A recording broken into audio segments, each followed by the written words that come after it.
News when you want it with Bloomberg News Now. I'm Dan Schwartzman. We check markets all day long here on Bloomberg. Markets ending the session mixed as the Dow dropped over 0.5%. The S&P 500 lost 0.1%, while the Nasdaq gained over 1/3%. The 10-year Treasury yield is at 4.320%. The 2-year yield is at 3.803%. Shipping through the Strait of Hormuz remains curtailed, with transits over the past 24 hours consisting almost exclusively of ships linked to Iran. Several supertankers moved toward the waterway but have yet to make the crossing out of the Persian Gulf, despite a U.S. and Iran ceasefire taking effect this week. The U.S. has said the truce is conditional on Iran unblocking Hormuz. Since Thursday morning, just 9 ships have been observed passing through the strait, with 5 heading out of the Gulf and 4 going in the opposite direction.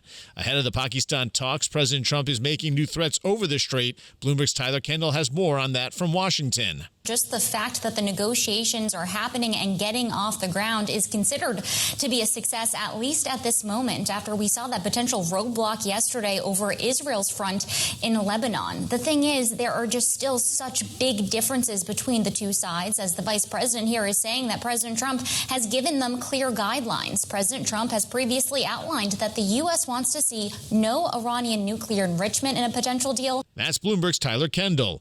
As the U.S. and Iran gear up for weekend peace talks in Islamabad, Pakistan, Iran's Parliament Speaker Mohammad Bagher Ghalibaf says in a post on X, 2 measures mutually agreed upon have yet to be implemented and, quote, must be fulfilled before negotiations begin.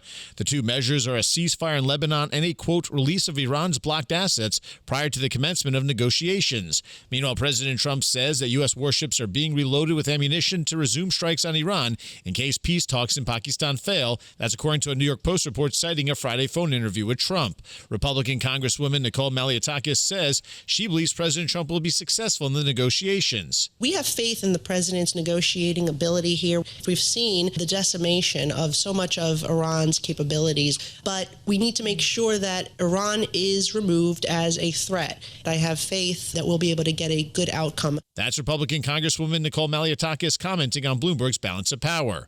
The American delegation to the talks is led by Vice President J.D. Vance, who says he hopes for the best.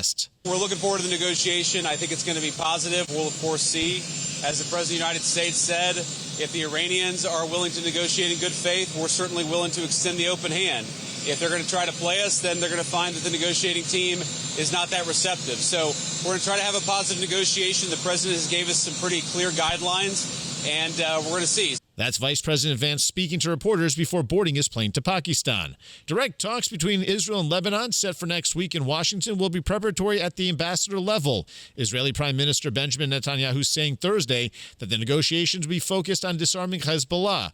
Lebanese officials have said they want a temporary ceasefire before talks would start. That's according to mediators. Netanyahu, though, said Thursday that there is no ceasefire in Lebanon, but Israel would limit attacks after Netanyahu was asked by President Trump to scale back his assault as not to damage talks between the U.S. and Iran. That's according to people familiar with the matter. President Trump has promised his staff that he will give top administration officials pardons before he leaves office. That's according to a report in the Wall Street Journal. The report goes on to say that Trump has been heard vowing mass pardons. To date, Trump has pardoned around 1,600 people just in this term. Several Asian countries, including India and the Philippines, are pushing the U.S. Treasury Department to renew a sanctions waiver, allowing them to purchase Russian crude. The current waiver is set to expire on April 11th. The waivers have prompted criticism from European allies who want to limit financial benefits to Russian President Vladimir Putin in a bid to end the war in Ukraine. Artemis 2 expected to splash down in the Pacific Ocean at around 8:10 p.m. Eastern Time after the 4 astronauts aboard NASA's lunar mission journeyed farther beyond their home planet than any humans before them. The re-entry process will subject the Orion capsule to a firestorm reaching 5,000 degrees, with the astronauts being kept cool in pressurized flight suits. That's news when you want it with Bloomberg News Now. I'm Dan Schwartzman, and this is Bloomberg.